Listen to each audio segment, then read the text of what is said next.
Hi, folks. Ruth? Hello. Hi, Ruth. Oh, panic. I know. We're so well versed with Zoom these days, and yet we still have technical glitches. So thanks everybody for your patience in the little bit of a late start that we've got today. Just want to do a little bit of housekeeping before we start. It's lockdown. We're all at home, or the majority of us are at home. I don't have a husband that can walk in, but I certainly have a dog. So, you know, if anything crazy happens, like a child walks in or a dog barks, please bear with us. We'll try and mute, but we'll continue. If shonky internet falls off a cliff as well, we will restart. The webinar is being recorded. So we will be sharing this with everybody afterwards. And one final thing is kind of Q&A. Q&A we want to do throughout. So if there's anything that you think of that you want to ask at the time, please either use the chat panel, or there's actually a Q&A function in the bottom part of your screen, your webinar screen. So without further ado, I'm just here to help navigate. I'm just want to make it very clear that I know nothing about HR, nor people, you know, the people side of things, which is why we've got Ruth and Hanna on the call today. But let's get straight into our introduction. So I'm Hanna, CEO of Futrli, hoping that the lovely attendees, participants that we've got on this call today are, you know, small businesses, accountants who are supporting small businesses. It's been I'm not going to use the word unprecedented because it's been really, really overused, but my goodness, it's been uncharted territory for a lot of us, and very, very fast moving, which I think has been one of the biggest things that everybody has had to cope with. But today's, you know, focus is on people. So without further ado, I want to introduce Hanna Smith. Hanna, if you want to just introduce yourself. Hi, I'm Hanna Smith, the other Hanna of Futrli. I'm the Chief People Officer here, and my background has been in HR people for, gosh, longer than, normally I say it's 10 years, but I'm a lot older than the last time I was asked, so probably about 20 years. And it's been predominantly SME and tech. So, yeah. Brilliant. And Ruth, would you like to intro yourself as well? Sure. I'm Ruth Johnson. I'm director of the Inc. Group. We are an HR business, and we deliver inbound HR, payroll and employee benefits to SMEs. And this unprecedented circumstance that you referred to, Hanna, yes, it's been quite a time consumer for us here recently. And we do our best to make sense of it, but as both of you will know, it's sometimes a bit difficult because not everything is clear in terms of the government's position, how we interpret rules, what we consider to be rules and what we consider to be legislation. So our job currently is to help our clients to navigate as best they can. Brilliant. So without further ado, we have obviously prepared a slide deck. There are various bullets on it, but like I say, best webinars happen when you're engaged with us. So please do ask those questions if you've got them coming up. So we'll try and clarify as best we can. So furlough scheme. Let's start by going into one of the things that we didn't know that was going to happen actually, and the government I think was pretty quick moving on this aspect. But you know, Ruth, just if you want to give us a kind of an overview, and Hanna, if there's anything that, you know, with both of you are, I'm sure, part of many groups, and I certainly Hannah's part of lots of different groups where HR professionals are part of it as well. So lots of different industries, you know, dealing with different problems. So I'm just, you know, going to take a step back and let you guys kind of lead with this. Well, may I start by saying I love Rishi. I think it's been a wonderful, wonderful thing for small businesses, and notwithstanding some of the difficulties making sense of those shifting sounds of rules and regulations, it's been really useful for clients of ours, that's for sure. Key dates. In fact, there's a point there saying retrospectively check your setup. I'm not sure what that means in the context here, whether it's applying for the furlough scheme, that you need to ensure that you've got all the ticks and checks and balances sorted out. But if so, we'll get to that in just a moment. But the key dates, 10th of June is the last date to enter a new person onto the furlough scheme. So that shouldn't mean it's a rush to suddenly get everyone onto the furlough, but it may be worth considering for those businesses who now recognise that this this furlough is extended, and there is a tapering of the grants that the government is providing. Additionally, from the 1st of July, there's the introduction of the flexible furlough, which is part-time working opportunity. From the 1st of August, the national insurance contributions and the pension contributions are going to be undertaken by the employer, not by the government. From the 1st of September, the government contribution to furlough reduces from 80% to 70%. From the 1st of September, 1st of August, 1st of September, I think I said that was the 1st of September, it goes to 70%. 1st of October, it reduces to 60%. 1st of November, it's farewell furlough, effectively. So we're done with it then.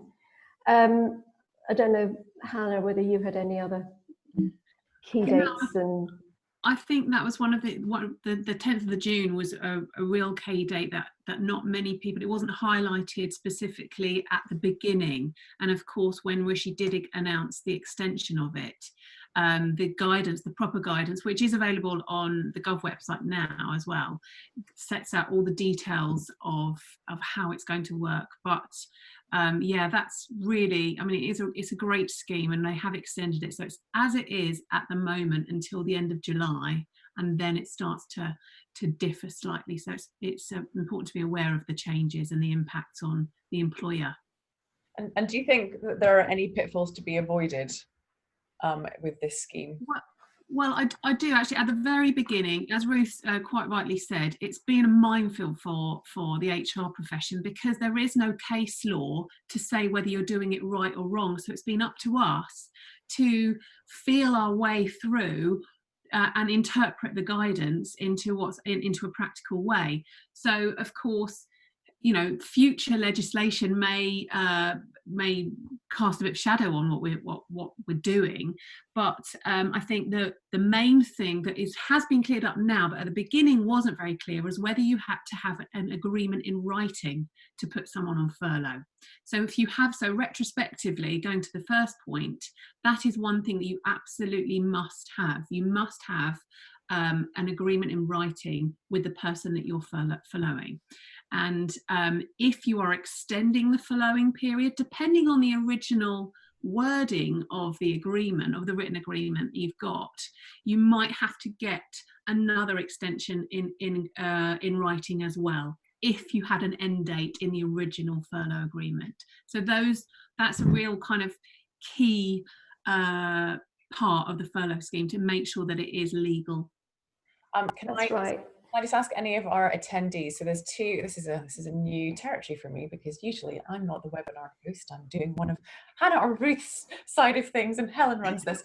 But the Q&A for some reason doesn't pop up to actually show me the questions that you've entered. So can you please, if you've asked a question, put it in the chat, the chat area, because I can see that, and I'll be able to then ask Ruth and Hannah as they go on. Yes. Bob's question there was about someone. Can I just see it again? Because I had the answer and the question's gone. The answer was yes. So there's a couple of questions that have come through. Letters, do they have to be reissued, extending the period, and how do you cope with the part-time option now available? So that's the first question that's come in. So the one that I can see is from Mark. Don't worry, Ruth. I'll go through all of them. I think people will read. Okay. And if you can just answer the questions, that'd be great. So yeah, so the question was, if your letters, do they have to be reissued, extending the period, and how do you cope with the part-time option now available? Okay, well, the part-time option's a big question, isn't it? Yes, I mean, Hannah's point before about the writing, you have everything in writing. Definitely have everything in writing. Put in writing when you're asking people to come off furlough, and when you're putting them back into furlough. Incidentally, it's an agreement between you and the employee, and the employee can refuse. So then you've got an issue, which is probably not one for us to go into right now, because that is also very complicated. But you're seeking agreement, and you're creating your audit trail with your documents. Sorry, Hannah, what was the other part of that question? The part side of thing, you know, is there a specific any specific considerations regarding the part-time option? We'll know more on Friday about how the part-time scheme is going to work. There are a few things that give us an implication of how it will work. For example, HMRC has recently stated that when we're claiming for the grant for furloughed workers under the flexible part-time arrangement, you'll be needing to claim for a minimum period of a week for grants to be calculated accurately across working patterns.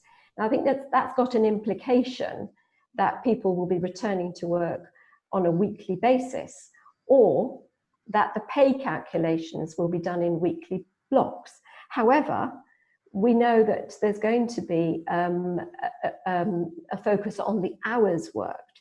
So I don't know what you think, Hannah, but I'm not yet sure, and I don't think we can be sure until Friday what it will look like in practice. Yes, I agree. I think we need to see a bit more detail from Rishi on how that will work, and the hours work, because of the element of flexibility, and also people calculate pay slightly differently depending if it's salaried, if you're paying hourly, if you're paying weekly. So that I'm hoping will be more in the detail that the government will issue on Friday. But I do think, going back to the point about if you have furloughed someone and then actually from July you're going to take advantage of the part-time flexibility, you will have to reissue that, because of course the original agreement in writing refers to the 80%, or if you're topping up to 100%, and it refers to full-time hours or full-time furlough. So any changes, you will have to get another agreement in writing. Okay, we have so many questions on furlough, so I'm going to fire some more at you guys. If a team member has been furloughed but is currently back at work, do they qualify under the 10th of June cutoff, or do they have to be furloughed as at the 10th of June? They qualify. They qualify. Okay. If someone has been furloughed from early March, we want to bring them back on the 10th of June to the 14th of June. Can we then put them back on furlough to the end of June, even though this will be a period less than 3 weeks? Yes. Yes. Good. It's good definitive answer. The important, that 3-week test is that they must have had 3 continuous weeks from the 1st of March or whenever that period is. So it doesn't have to be from the 10th of June. Does the new scheme catch new employees since the 20th of March? That's a good question. I'm not sure it does, but I think a lot, again, we're hoping more detail will come out in on Friday. But the original, because it's an extension of the original scheme with just the changes, I would assume that is probably not. I could be wrong, but I would assume you'd still have to meet that eligibility test. Yeah, I think you're right. I don't think, if the question is, we're putting people into the scheme and they were not on our payroll before the 19th of March, then I believe the answer is no. Yeah. Is there a minimum time period for people to work in between furlough periods? I know 3 weeks continuous furlough is a rule. Reason being, can I bring back 1 or 2 people currently on furlough for a week or 10 days at the end of June, and then put them back on furlough in a part-time capacity, as I know this is now possible from the 1st of July? Yes. Yes. Yes. Even I think I could answer that one now, which is good. Jamie, we put employees on furlough initially with a specified date, stating the earliest date it would end. When that date came around, we sent another letter saying we would review weekly going forward. Is this acceptable? Yes. Great. I think all communication is acceptable, isn't it? Someone saying hello, which is great. Vicky, hi. Reason for this question, we've got a super busy June, but then work drops up in July, so we need to get that new person on furlough by the 10th of June if we're getting this extra help from June to October. So I think that's been answered already, Vicky, which is great. John has said HMRC have been running seminars on how to calculate the furlough pay, employer NI and pension elements too, so potentially something for our audience to look at. There are no more furlough questions as it stands. Just reminders for people, use the chat room, not the Q&A box. box. So these are some more key dates. Remember, this is just a different version of the one that you've had beforehand. This slide deck will go out via email to all of you, just as a reference point. Charlotte's just quickly asked, do the letters need to be submitted to the government, or is this for internal use only? Internal. They don't, but one point is that the HMRC have indicated that they are going to do spot audit tracks at some point. So it is really important that you have them. It's not, yeah. Yeah, and that those who are on furlough are not working. Yeah, properly not working. Yeah. Okay, I know, creating this slide deck, redundancy is such a difficult topic for everybody, and even one of the WhatsApp groups that I'm in, they're about to have to, create, I think, 30 redundancies within their firm. And just from the personal side of things, apart from the legal side of things, how best to do that, I think would be a really lovely thing to get your take on when, everybody's remote working. For instance, if people are on Slack, and you have one person's got a meeting and then the Slack bushfire then sets alight. So there are different considerations, I think, with remote working and announcing things like this internally than there probably were before we could go into actual rooms. So just, even that, can we just talk about the personal element of it before we go into the technicals and get your take on it, Ruth and Hanna? Well, I think, yeah, you're right. It's really difficult because it is such a personal and sensitive conversation to have. And how do you do that remotely? I think you have to use common sense. You have to use a bit of compassion. I think with any meeting, redundancy meeting or any consultation meeting, you have to give enough notice as well, and an idea about what the meeting is going to be about or what you're going to be discussing, so that other person isn't coming into it completely shell-shocked. I think if you're making someone redundant that has been on furlough, it might not be a conversation that they're anticipating that's out of the blue, but you still need to, have that element of compassion about you. How you stop the Slack wildfire, gosh, that I don't know. I think any written communication or any invitation to meeting, I would stress in writing that this is a confidential meeting and that you'd appreciate their confidentiality in it. And I don't know if there's anything that you'd like to add there, Ruth, but. Yeah, I agree. Ultimately, the same rules apply through a different method, I guess, in terms of consultation. We are doing redundancy consultations with clients at the moment, and we're doing them via Microsoft Teams. I would actually just say, before I get into that the challenge for leaders and managers at the moment with remote teams is that you're actually working harder, probably, than ever, to stay in touch with people and to communicate. More time is spent checking in with your teams. It might have been that you'd be casually rubbing shoulders in the office and you'd feel that you had communicated. Well, now the communication is way more focused, I believe. I would add that for leaders, it's very important that you are not putting out false hope.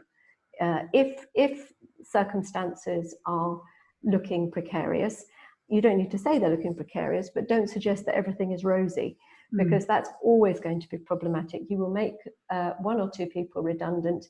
That creates fear and anxiety, notwithstanding the extent to which you feel that you've managed the confidentiality of that conversation. So being really clear that you're doing your best to look after the business is really important. I do think that most employees are better prepared now than ever for this as a possibility happening to them. So I agree, Hanna, it is always a personal experience, a shocking experience, but our experience going into those meetings with our clients and their staff is that they're a little bit more sanguine, weirdly, than usual. There's a kind of like, I get it. We're not seeing resistance in the way that we've done in the past. One interesting thing I've noticed is that there's a different reaction according to the demographic you're dealing with. So we had a process on Friday. Two of the people being made redundant were young.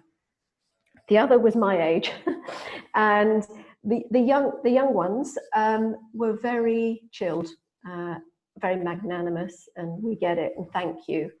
The older guy was scared. And of course, you know, he sees his options as fewer. So you need to just think a little bit about how bumpy might this conversation be based on the demographic that I'm dealing with and the personal circumstances of the individual that I'm dealing with, because yeah, they will react differently. Thank you both. And I think just, you know, I know it's been one, you know, challenge that I've observed, and I think it's just really, really important to get that personal piece, you know, before we talk about all the legalities and so on. So can you make furloughed staff redundant, and how does it change? Does it change in any way, the redundancy process?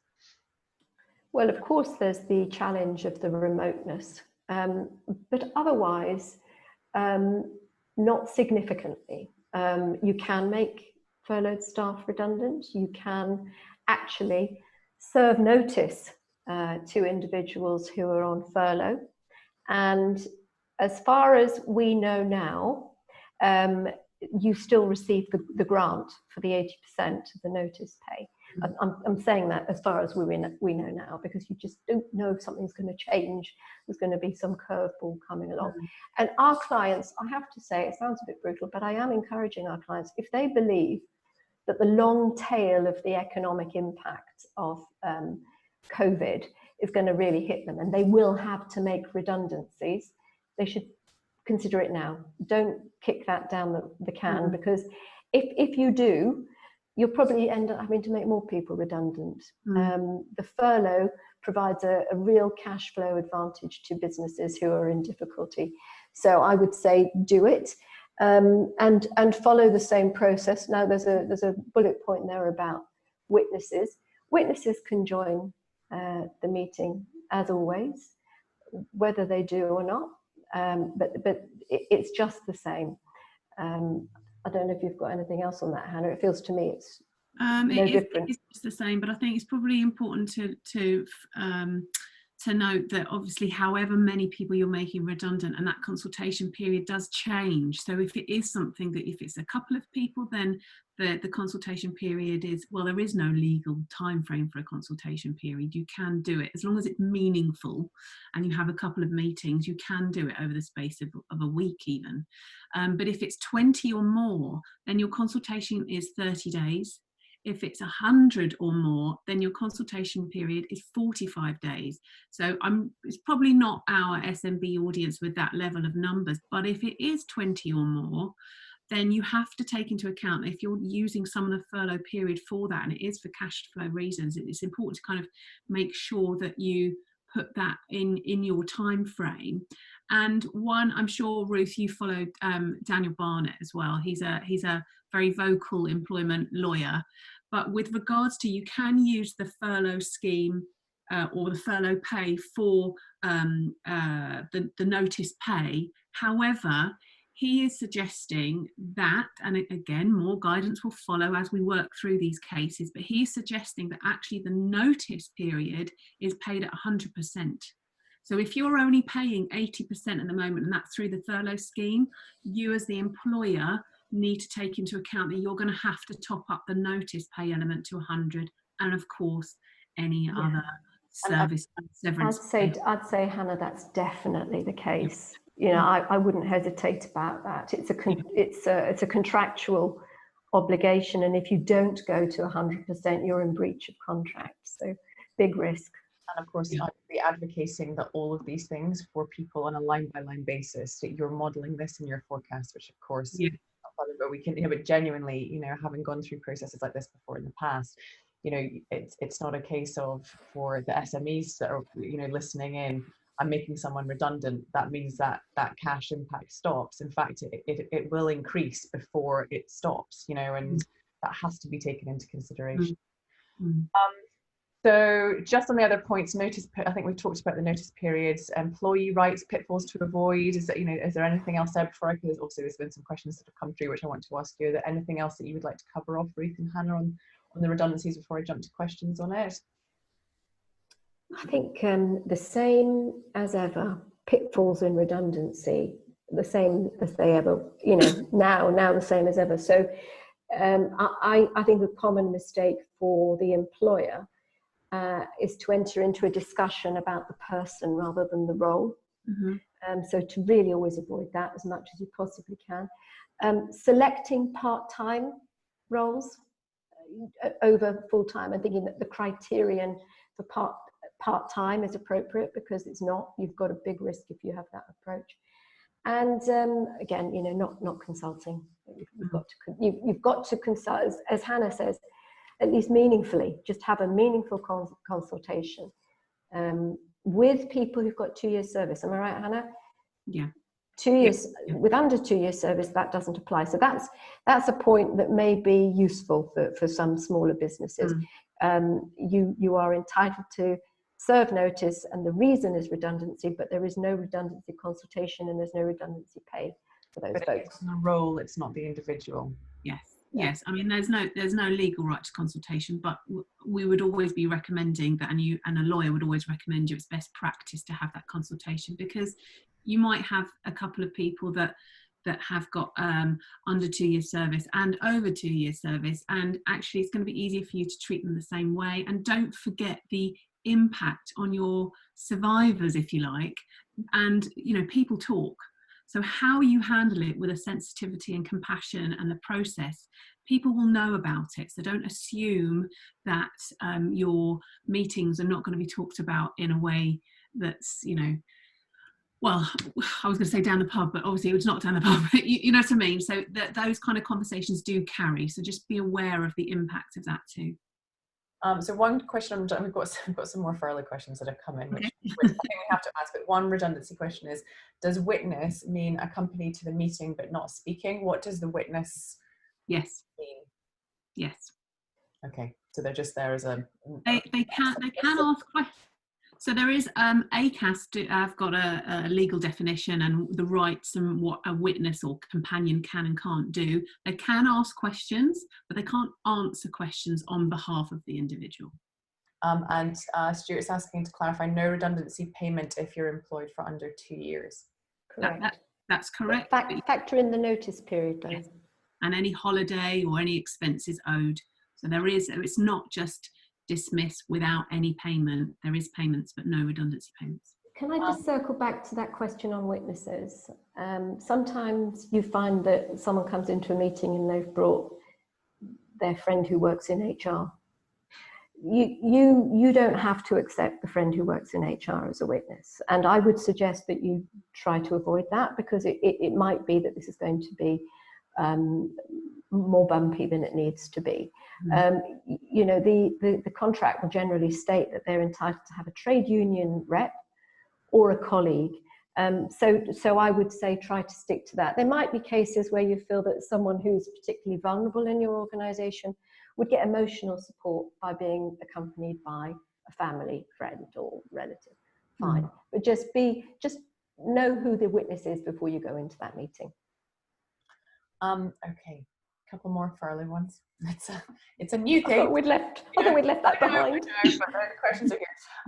So I've not been furloughed, but have had a salary cut. Yes, I'm doing more work than ever. Another co-worker refused a salary cut. Would it seem inappropriate what my employer has done in its unequal treatment of some staff? Oh, well, so this individual accepted the salary cut, I presume. Yeah. So I think if I were that person, I'd go back to the employer and say, okay, come on. Yeah. But, you know, and instantly the salary can go to 100%, because this is an agreement that they have in place. So I would just go back and say, let's sort this out. Thank you. If a previously furloughed employee comes back to work on a part-time basis on the 8th of June, then am I right to say that there will be no government grant for the period of the 8th of June to the 30th of June, but that employer will be able to claim for the employee from the 1st of July? Apologies if this question has already been answered. Yeah, that's correct, yeah. Right, okay, super. I have a client who is a contracted bookkeeper for a period of time. She was then taken on as an employee in Jan 19. I believe the owner plans to make her redundant and bring in his life partner to do the work, but using the current situation as the reason. Am I thinking this is a can of worms waiting to be opened because the role hasn't actually been made redundant? I think well, someone who's working a contracted bookkeeper for a period of time. I think if they're contracted, if you're not a full-time employee, you don't need to be made redundant. It's a different No, I think they said they were permanent from January 19. Yes, that's right. So then that would be, unless there's any continuous service, which I doubt there would be, without looking at it in detail, obviously I don't know. But yeah, the 2-year rule still applies.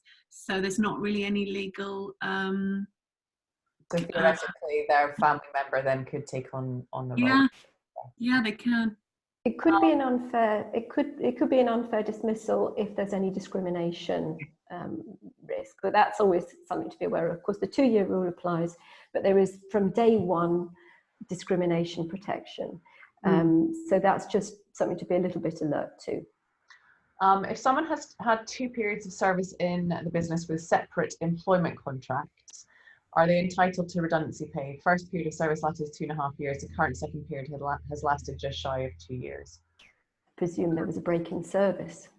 So presuming the break in service is legitimate, then the second contract is the start of the continuous service. It's a role switch. So for instance, if I was an engineer and then became a product lead, it would be, it's the product lead role is becoming redundant. So that's the thing. It's not the person. It's the start of continuous employment. So it's the contract. When did the contract actually start? So they might have been given a different job, but their employment didn't stop. Fine. So that's but one pitfall to avoid actually there is, even if they are just shy of 2 years, but if you add on the notice period and that takes them over to 2 years, then that is a pitfall to avoid, because that would take them over the 2-year threshold. Final question, then we're going to move on. Do we pay holiday pay while staff are on furlough, and if on 0 hours contracts, how would this be calculated? Oh God, 0 hours. Yeah, 0 hours. That's not that, Ruth. I can see the pain in your face. But with regards to holiday pay and furlough, it's just straightforward. Many people have been asking their furloughed staff to take their holiday during periods of furlough. If you are, then that's important that you pay them at 100% rather than the 80%, or not. So the recommendation, so you don't end up with a big bottleneck of holidays to take when they return, recommendation is to balance some holiday, and you definitely can ask people to take holiday as long as you're giving them double the amount of notice to take leave. So if you're asking them to take a week's leave of furlough, you need to give them 2 weeks notice to take the week's leave. But with regards to 0 hours, I don't know. Over to you, Ruth. I don't even want to talk about it. Oh my God. I mean, the whole holiday pay, rolled up holiday pay is really tricky at the moment. One is meant to now, because rolled up holiday pay stopped from April this year, to apply an average earnings basis for holiday taken when it's taken. I don't even know my times tables very well. So to do this is a big ask. And I've always preferred the 12.07%, on the hourly rate. So I don't have the answer. There is a method, but it requires working on an average earnings basis. You can do it. It's just a lot of administration. Okay. Returning to your place of work. Okay, girls, ladies, who can return to the office? What is our legal duty of care as an employer, and making it safe? Got my gloves on, ready to go. It's tricky, and some are already back in the office, some are deciding to work from home, and we think that a lot more people will work from home, from this point actually. But what are your thoughts? Han, do you want to take this one first?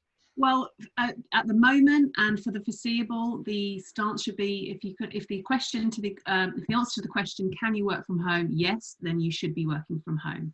That doesn't stand. Whether I was talking to somebody else whose manager wants to come back to work because he's having marriage problems. That does not mean that you have to return to work and open up the office for somebody. So if you can work from home, you should be working from home.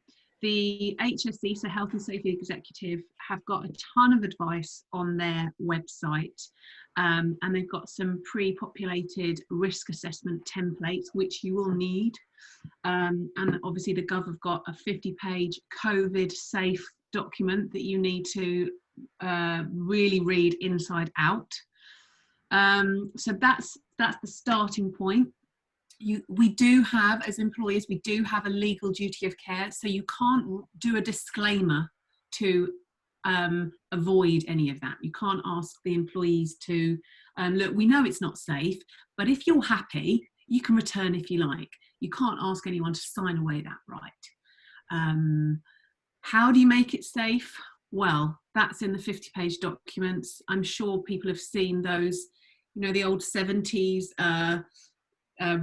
office blocks with the divides and things like that. There's been pictures of in South Korea of the perspex boxes. I haven't seen that in the UK. Who knows if we're going to go down that rule, but it's definitely, we've got to do the social distancing. You've got to make sure, you've got to provide extra hand sanitizer, hand washing equipment. Risk assessments has to be published if you're over a certain size. I think it's 50 people, Ruth, I think. It has to be publicised on your website. Is that right? Okay. Yeah, I think, what else?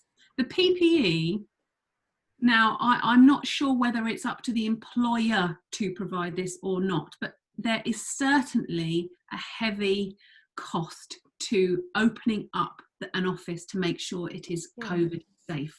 And we don't, of course, know how long we will have to provide that kind of environment for. So my personal advice was, if you can still remain and work from home, that's your best bet.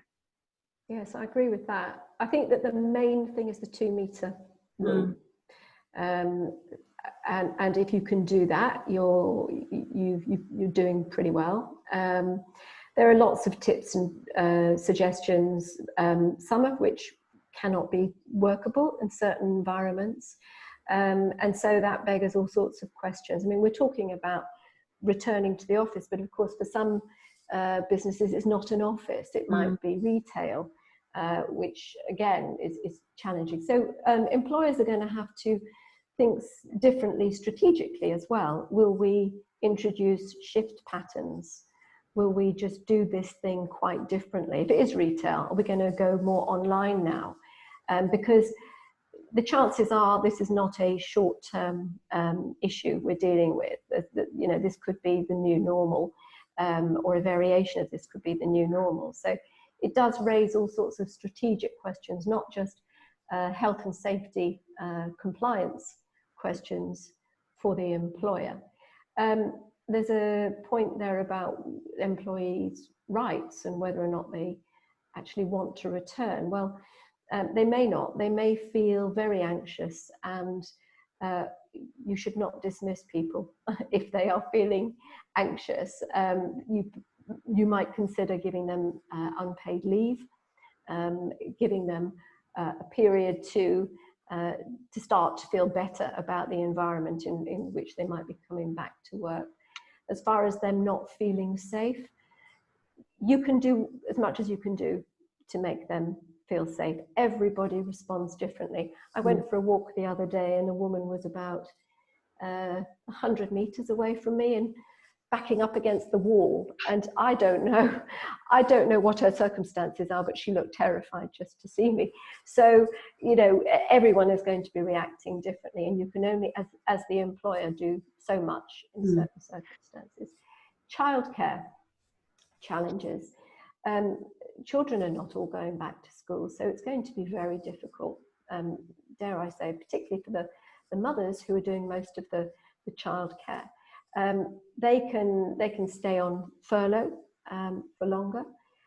There is also statutory parental leave that they can take. And you might consider temporarily changing the working arrangements so that part-time opportunities are available beyond the end of the furlough, but part-time opportunities would be really helpful, I'm sure, to a lot of your staff. Katie's asking, where can we find the 50-page document? Because we all want to read it. It's on the gov.uk site, and if you Google COVID safe. Yeah. We'll find the link. We'll send it through. Email with the slides and the video recording. We'll make sure that links on it. John's asking, if an employer wants a member of staff to return in August or later, once the contribution to furlough comes in, does this strengthen the employer's hand to insist they come to work? They don't want to pay for no productivity and would rather pay 100% for productivity. Or can an employee still refuse? I have a manufacturing client. Working from home is not an option. They are still producing goods, but a number of staff did refuse to come in and they are currently furloughed. Well, you hope that I mean, to my earlier point, people will have all sorts of different reasons, and some of them will be psychological, some of them will be more than psychological, some of them will be physiological. There might be people who are shielding or shielding others, and you may not insist that those individuals come back to work. But with others who perhaps just need some reassurance, you should start to encourage them. If you decide eventually that you're going to terminate employment, just tread carefully. It's not impossible to terminate employment on the basis that the person could reasonably have returned to work, but just ensure you've explored all the circumstances so that you don't discriminate. Because of course, if it's for health reasons, I mean, so how does that work practically? You know, the furlough finishes, someone still feels not mentally ready to come back, but they're in manufacturing, so you know they could, but they just don't feel they can. What can you do as an employer? Are you stuck? You know, your business is dependent on this person returning to work, etc. What's your advice there? I'll let you, Hannah, go. Well, depending, I mean, you can dismiss. I mean, that should be the last resort. And I think, you know, it's really important, as Ruth said before, to really understand why, and your intention, your starting point should be to work with them, to try and reassure them and to try and accommodate some flexibility. We have to be more flexible than we have ever been at the moment. I think that, you know, nobody wants to be in this situation. However, if you come across a conduct issue where they're saying they don't feel safe, but actually they have been out, you know, they've been out, you know, they're just kind of taking advantage, shall we say, then that's a conduct issue, and you deal with it as a conduct issue through a disciplinary process. So I would start from the point that you're hoping that the intention is honourable, and find out why, and then each conversation is going to have a slightly different process around it. But of course, if somebody's isolating as well because they've been exposed to it, then that's different. So that you can deal with through statutory sick pay or your sick pay processes. Thank you, Hannah. Can the cost associated with making the workplace safe be offset with a match-funded grant? Oh. I don't know. Hannah? Don't know. I don't know either. Something we can look into for sure. All of the questions, by the way, get downloaded, and we'll make sure that, you know, if there's anything that we've not been able to answer, we'll go and try and do some research and find that out, and also stick that in the email that will go back out to you guys. Being located by the Welsh border, some of our staff live in Wales where the rules are different. What does this mean for these home workers returning to work? I would assume local law applies. So if somebody is in Wales and they have been advised not to go back to work or to stay at home, then that would override somewhat, you know, HQ in Bristol, for example. That's what I would assume. I think that's logical. Yeah. And we're only, and also those kind of regional changes, they're only like a week or two behind. So I would say that's reasonable to have that flexibility too. We luckily didn't need to furlough anyone, but allowing staff to work from home where necessary. As a manufacturing company to run efficiently, we need people back in the office. Can a home working employee, I think we've already covered this, come back to work on site? I think we've covered this already. So your employees, I suppose, you know, ensuring that they are taking their responsibility for all of our safety seriously is something that we need to talk about, yeah. I think so. To start with, your employees, you have to make it clear what their responsibilities are. I know that we're all advised to listen to the government, but some people have kind of tuned out to what the official advice is coming from Downing Street. So it is up to employers to make it explicitly clear what their responsibilities are. So I'm not suggesting a 20-page policy, but some kind of policy or statement, what you do if you are being exposed to COVID, what your work from home stance is, that kind of approach should be available, should be written, and should be regularly talked about in company communications. That should be your starting point. And I would probably put in that written policy or approach all of those things on those bullet points. So how are you going to deal with isolation and quarantine? Quarantine, we don't know whether we're going to have to quarantine or not if we ever get to go on holiday. Now, you might do you want to ask your staff to, if there is a 2-week quarantine when they come back from Spain, you know, making it up, but do you want to allow them to work from home for that 2 weeks? Or if it's not possible, are you going to ask them to allow to take some extra holiday during that time? Or is it unpaid? Those kind of things you're going to have to work out. Yeah, you're not entitled to be paid for quarantine. But I think one of the issues with sick pay is at the moment is us knowing, is this sick pay? Am I bound to pay this? Must I pay this? In what circumstances must I pay this? So I think that to know, we're talking about shielding just a moment ago, to know that someone legitimately is shielding means that they are getting sick pay. If someone is saying, I'm just not really keen on coming to work because I'm scared, they're not getting sick pay. So as an employer, I think you need to work through all of that before you do that policy that Hannah's talking about. Just be really clear and have your policy so that you can apply it consistently with no risk of discrimination. Why is preempting, you know, and doing it ahead of time and consulting with your staff now to try and, you know, find out, you know, actually I've got a handful of people who aren't happy at the moment and they are having more, you know, they're more anxious about it, so that this isn't a shock when, you know, furlough stops. I think it's that proactive piece as much as you can is really important at this juncture.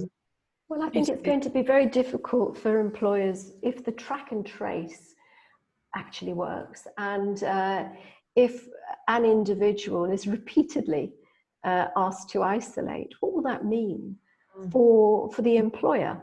What will the duty of the employer be, and what will, if the employer behaves in a way that's inconsistent or feels unfair to the employee, will the employee breach the requirements of the isolation? There's a lot of there's a burden on employers to understand all of this and to ensure that the employees then behave in a socially responsible way. There's a big CSR element, I think, to COVID, and employers need to really be on top of that. Yeah. I guess, you know, the final kind of bullet points, the managing clients remotely, this is your employees managing their clients. Obviously, this isn't, you know, manufacturing or retail necessarily, but, you know, there's, as you know, from the ops side of things as well, you're going to need to think about, you know, if you haven't done it already, which I would assume you have done because the majority of people are working from home now, but just ensuring that your ops processes have got a work from home, you know, slant to them too, and have flexed and changed, and everybody's clear about these processes as well. That's actually, Hannah, I was going to say that's like the duty of care Hannah was talking about earlier. You know, as an employer, you've got a duty of care, and that's evidenced at times like this by the due diligence you do as an employer. So if your employees need to see clients physically, then your duty of care is to ensure the safety of the environment into which you are placing your employees. So what are you going to ask for in evidence? What will you need to see in evidence? Make sure you've done that. It might mean, dear Mr. Client, can you show me your post-COVID policy on health and safety? Can you guarantee that your own employees have a 2-meter social distancing capacity? Just think about that and make sure that you've done your checks and balances. I think Addy's asked a really, really, I mean, it's quite a terrifying point that he's just made, but actually something that I hadn't considered on the track and trace side of it. You know, everybody's back to work. We're all in the office. We're respecting our social distancing. However, the buzzer goes off and someone has, you know, been told that they need to go and self-isolate because on their lunchtime walk they've, you know, passed enough people and have come back to the office. Is everybody then getting sent home? Or, you know, I guess we have to be led by track and trace, and if until you, because I think it's a cumulative response, isn't it? It's passing. So, and it's in a certain distance, isn't it? I can't remember what it is. Is it 1.5 square meters or something like that? So it wouldn't necessarily be the whole office, but certainly somebody that they sit next to or make a coffee next to. More risk that employers need to consider before returning to work. I'm really conscious of time because we've got 8 minutes left. Health and well-being, you know, legal duty, moral duty, and creating that healthy remote culture. Who wants to take it first? Oh gosh, I'm wary of the moral question here, because that's, you know, we've all got a view, haven't we?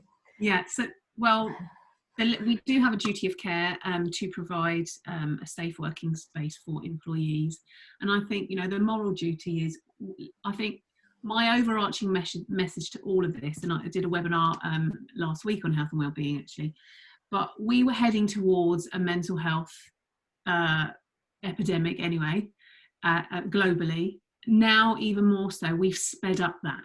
So we have to be aware that if it's not hitting your employees now, it certainly will do. The knock-on effect of this pandemic is going to be here for a number of years. And I think if you haven't got a health and wellbeing approach or policy or some kind of view on it as a leadership team, then I think you're going to be in a vulnerable position, because you need to start thinking about how you're going to take care of your employees from a mental health capacity. And if you're going to, if you've got a remote working culture, how do you do that? And this is not, I mean, most people know now, it's not about providing a fruit bowl and weekly yoga or gym memberships. It's more than that. It stems from financial well-being to talking to, you know, everything, you know, it's, and talking to your staff about what it means to them, really. Yeah, I agree. I think more and more clients are asking for mental health policies, and we're writing them with them. I do think it's difficult for employers who have set themselves up as the parent or pastor of the workforce. Key to your mental health approach must be encouraging your employees to take ownership, and you can discourage activities that in these particular times will be contributing to mental ill health. For example, working long hours, working in complete isolation, not checking in with colleagues, not getting away from your desk and getting some physical exercise and fresh air. So just check that the employees are starting to take ownership of their own physical and mental health. So policy might help. It may well be the thing that you should be thinking about. I think, and the on a budget thing, just to, you know, share what we're doing mutually. So Hanna has devised, which has been really quite amusing, various weekly challenges for us to do remotely. So we have a weekly challenge Slack group, and we've gone through water, taking pictures of water. Last week was Guess the Baby, which was utterly hilarious. And this week we're doing gourmet baked beans, you know, so just getting people at home engaged in different ways, you know, and lifting the mood a bit, you know, but just all of those water cooler moments and the making the cup of tea moments gone. So something to try to encourage that to happen. I mean, we were doing, you know, Friday drinks with the whole company, but that felt like it was too big, because in a normal environment, when you do Friday drinks, people are in smaller groups. So then people are still doing that, but they're doing it in their own groups, which is great. But just, you know, I think it's just a question of how to do things on a budget. There are imaginative ways that you can use the humor to lift that mood. But there's also lots of free subscriptions out there as well. So the Headspace and the Calms, and there's lots of other ones as well. A lot of them are doing free for the moment. So, you know, there is a lot of free resource out there. You just have to be quite resourceful to find it. I think my final point on this is with regards to burnout. A lot of people, and managing holiday really, is because a lot of people are going to request that they cancel their holiday because they're not being able to go away. And you might be tempted to allow that. One, I think there's two things to be aware of. One, you don't want to create a bottleneck of holiday, even though there is a legal obligation that you can carry over holiday for 2 years because of COVID. Do you really want that? Think about that. And also, we're going to get burnout. Ruth's point when you first came on is that everyone's working doubly hard at the moment working from home. You have to be aware that people are going to burn out. They still need a staycation, even if they're not having a vacation, right? So I would personally still encourage people to take holiday and be really wary of letting them cancel it unless you really, really need them to work. Just look at even that holiday might be done in hours rather than days. Yes. So yeah. And if there's a lot of holidays to take, we've been looking at as well in the different departments that we might have to encourage people to take up a Friday afternoon or a Friday, but as long as we're giving them notice that they need to do that, as an employer, we can do that as well. Someone's doing a weekly quiz, which is brilliant, and we're also doing remote lunch and learn sessions. So that things that we used to do in the office, Hannah's worked really hard with the team to try and keep that going. So it takes effort because you get, I know it's like you get in your Zoom, you're on your laptop zone and off you go. But I think it's really important to put your head above your head, re-engage. Katie's asking, is there anything more you can tell us about carrying holiday over for 2 years? Well, you're allowed to carry over. So normally some companies operate use it or lose it policy, which is a bit frowned upon actually, and there is kind of there are a few cases where you're not allowed to do that. However, now because of COVID, you're not allowed to enforce that. So the government have said that companies must allow a carryover of any untaken holiday for a 2-year period. What they have said is the statutory element of holiday. So if you offer enhanced holiday, so say you offer 30 days holiday, it's only the statutory element, which is the 5 weeks, with including back. So if someone's done, what's the statutory, Han? It's the 5 weeks, and that's including the bank holidays. Someone else has suggested do CPD over lunch. Yeah, we're doing lunch and learns. Yeah. Guys, I think if there are any more questions, there's a minute left. Nothing else has come in. I have to say this has been fantastic. So Ruth, thank you, and Hannah, thank you. I think we've kept a really high engagement, and all of the participants have stayed on, which is brilliant. We had over 80 of you have joined, which is fantastic. We're going to be sending this out, like I say, it'll be uploaded on our events page at futrli.com/events. You'll see the video there. We'll be sending out, we'll make sure that we find the link for the 50-page nighttime reading for getting back to work. And lots of thanks coming into the chat room now, which has been brilliant. So Ruth, genuinely, thank you so much. Hannah, thank you for giving up your time. It's been fab. Thanks everybody for attending. Yeah, good luck everyone. Yes, good luck.